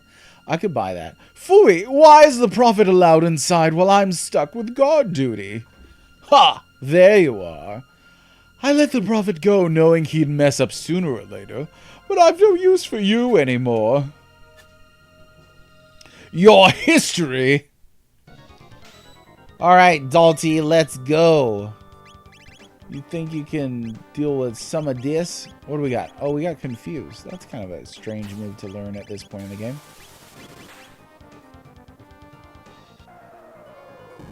Now, this is a battle you can't lose, right? I don't remember. Alright, Cap Supreme, we'll see you next time. I'm going to have to draw this pretty soon. I don't know if I have time to get through this battle here. Go ahead, try an attack. I tried to attack. Yeah, I don't remember as well. Really don't. What's worse, the second Mortal Kombat movie or the 2020 reboot? I have not seen the 2020 reboot. It didn't look like my cuppa, so yeah, I did not catch that. I mean, we all know in general, movies tend to be, video game movies tend to be not great. But I haven't seen the 2020 reboot, so I couldn't tell you. All I do know that the Mortal Kombat 2 is terrible.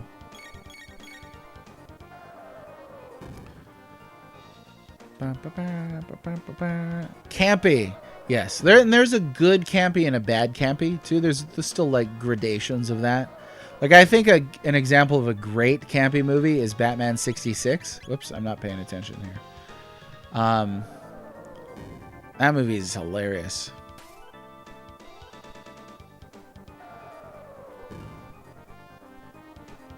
The thing that I hear about the 2020 reboot is that it has that original character that nobody liked. Is that the same? Is that the same thing?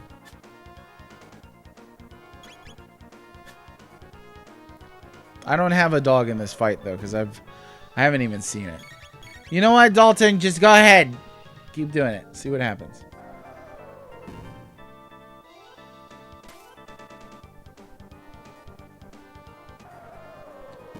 Like, I don't remember if there was another way to beat this dude or if this was it. What's the time? The time. Who's got the time? Oop.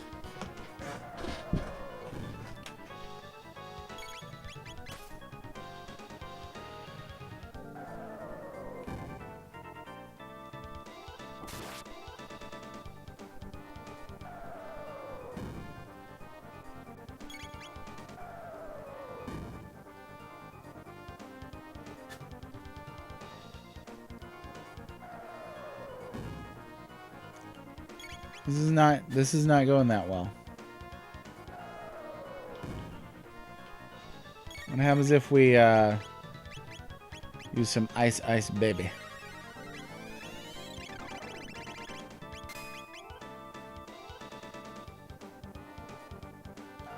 That's a guaranteed hit right there.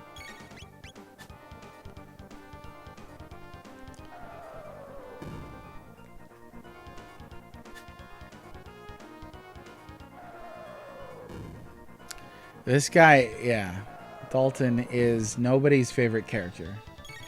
This is a boss that can't kill you, huh?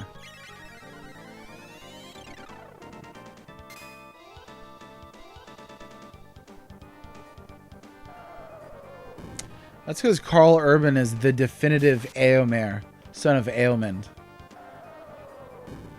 Lord of the Mark. Descendant of the line of Aoral. Actually, I don't know. I don't remember if he's descendant of the line of Aoral. All right, I'm gonna have to go. This is not working out. It's just not. Oh boy. Think that sometimes you might be able to hit for the one.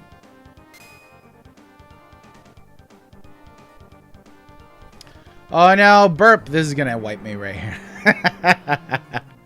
You got me with the burp, you punk. All right, there it is. Hey, I gotta go, my friends. We'll end on a game over. That feels fun. You could be the shark in Jaws. Well, let's not get carried away here. I don't want to see a reboot of Snow White with Carl Urban in the main role. Let's not get it. All right, hey friends, I gotta go. Thanks very much for the chats today. As always, I appreciate you bringing your best. I appreciate you bringing your opinions, your intellect, your ideas, your thoughts, so that we can discuss them in a civilized manner and appreciate this great art that we all enjoy. Until then, I will see you hopefully tomorrow, 1 p.m. Central. It's Friday. Be there or be square. Take care. Bye-bye.